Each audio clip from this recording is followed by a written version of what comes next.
We often treat AI as a black box. Data goes in, magic comes out.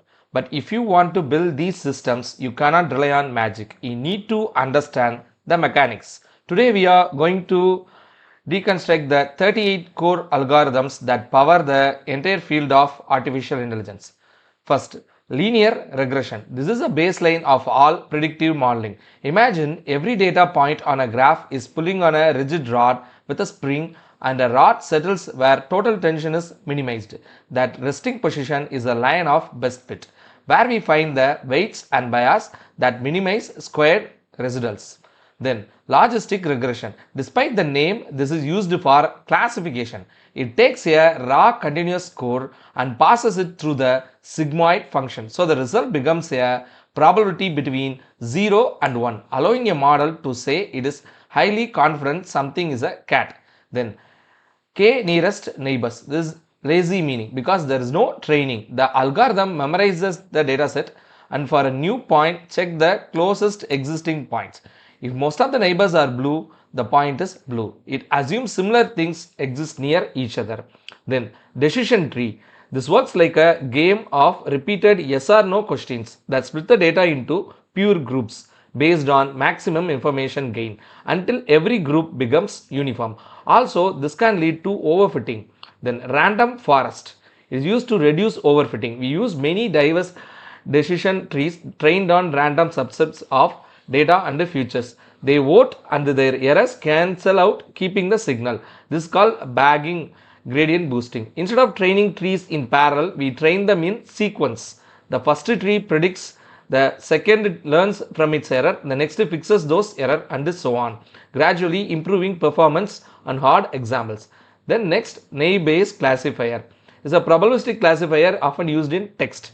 It applies Bayes theorem while assuming all features are independent. Even though that assumption is unrealistic, it is highly efficient and accurate for tasks like swarm detection.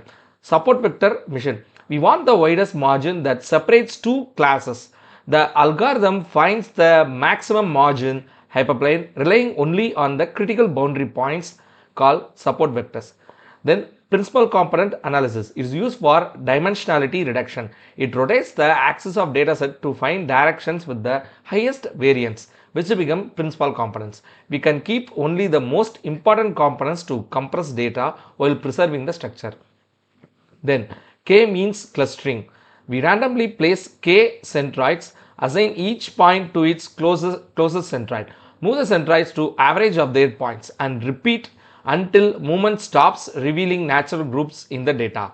Then matrix factorization, the foundation of recommendation systems. A sparse grid of users and ratings is decomposed into a matrix of user preferences and a matrix of item characteristics. So multiplying them allows prediction of ratings for items a user has not yet seen.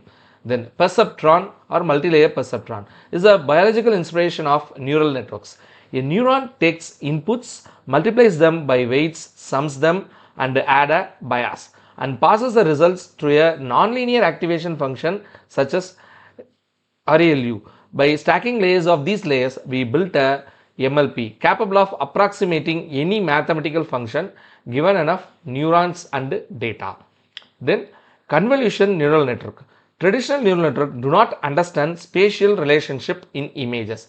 So CNN solves this by sliding a small filter across the image, learning to detect edges, then textures, then shapes them like eyes or faces. They built a hierarchy of visual features and they excel at computer vision task. Then recurrent neural network and LSTM. Standard feed-forward neural networks that cannot understand sequence or time. RNN loop their output back into the model, creating memory. LSTM networks improve this with the specialized gates that control what information to keep and what to forget, allowing the model to handle long text or speech sequences. Then attention mechanism. Instead of processing one word at a time, attention allows the model to focus on all words simultaneously and compute relevance relationship. So when encountering an ambitious word like bank, the mechanism highlights related context such as river to resolve meaning. Then transformers. The architecture began model language language models like GPT and BERT. They stack attention layers and feed forward layers, enabling massive parallel processing without sequential bottlenecks. This design allows scaling from millions to trillions of parameters, powering state-of-art AI embeddings to mathematically operate on words. So we represent them as vectors in a high dimensional space. Words with related meaning appear close together in this space. So we measure similarity using cosine similarity, which compares the angle between two word vectors. Then YOLO algorithm, you only look once. So earlier object detection systems were slow because they scanned each image many times. YOLO reframed object and it can detect as a single prediction task. It divides the image into a grid and each cell predicts bounding boxes and class probabilities in one pass. It trades a little accuracy for extremely fast real-time performance. So faster RCNN. So if Y, well, low is a fast general detector, faster RCNN is a precise two-stage approach. First, a region proportional network identify areas likely to contain objects. Then a classifier examines only those proposed regions to label and refine them. So it is computationally heavier but delivers very strong accuracy. Then unit architecture. So it is for image segmentation, especially in medical applications.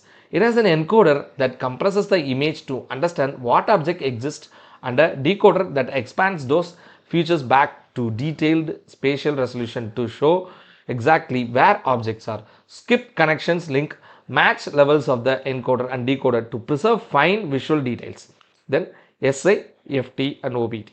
Before modern deep learning, computer vision relied on a handcrafted mathematical features. So these algorithms detect stable key points like corners or block centers and describe them in a way that is robust to changes in scale, rotation or viewpoint, embedding recognition of the same object or seen from different angles. Then word to vector. So is the meaning of a word can be learned entirely from its context. So word to vector trains a neural network to either predict a word from its surrounding words or to predict surrounding words from the word itself. So Globe instead factorizes a global matrix of word concurrence statistics. So both methods produce dense vector representations where related words and up close together in space. Then BERT. So it stands for bidirectional encoder representations from transformers. It is trained using masked language modeling where some words are hidden and the model must interpret them using both left and right context. So this teaches a deep understanding of grammar and semantics. It makes use of these algorithms to understand these topics. Then GPT, so generative pre-trained transformer.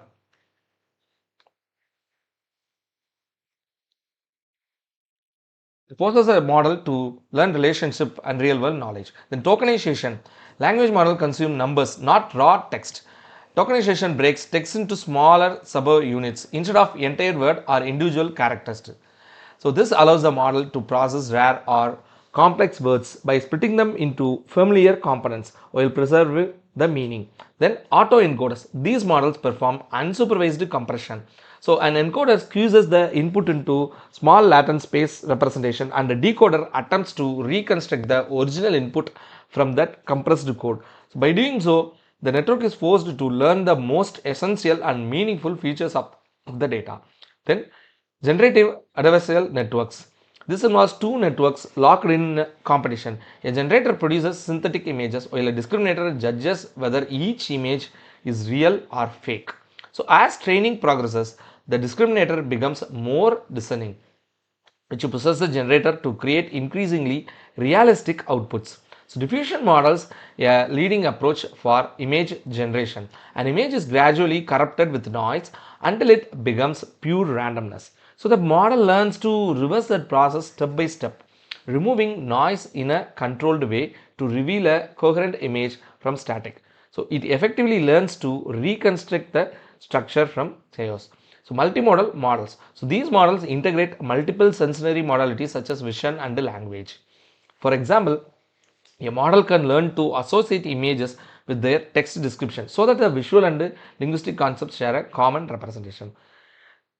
So this enables capabilities like zero shot classification, and searching visual content using natural language. Then Q learning. This method is based on learning the value of actions in each state. So the agent maintains a table of Q values that estimate the long-term reward for every possible action. So using this, the Bellman equation, it updates these values over time, gradually learning which actions maximize future rewards rather than just immediate ones. Then deep Q networks. So in an environment with a huge number of possible states, a table is not practical. So deep Q networks replace the Q table with a neural network that estimates Q values directly from observation. They use experience replay to store past interaction and learn from them in random order, which improves stability and prevents forgetting. So proximal policy optimization, a dominant algorithm in reinforcement learning.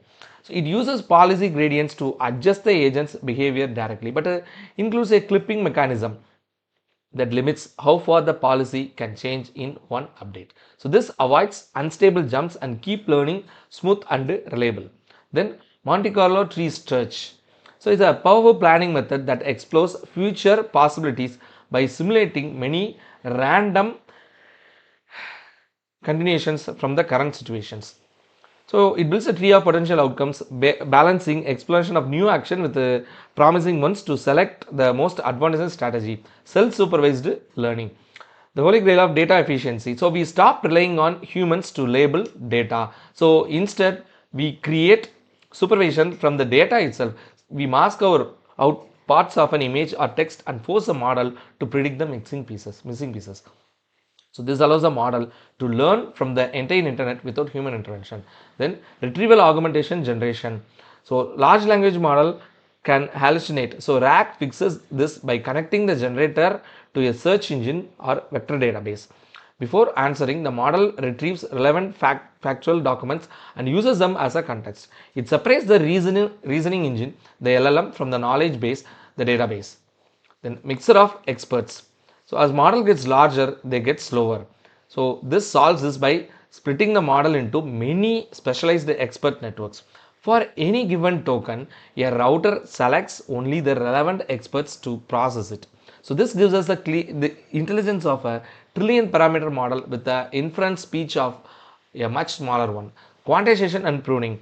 So we need AI on phones, not just supercomputers. Quantization reduce the precision of the model's weights, drastically reducing size with minimal accuracy loss. Pruning identifies and cuts dead neurons that contribute little to the output.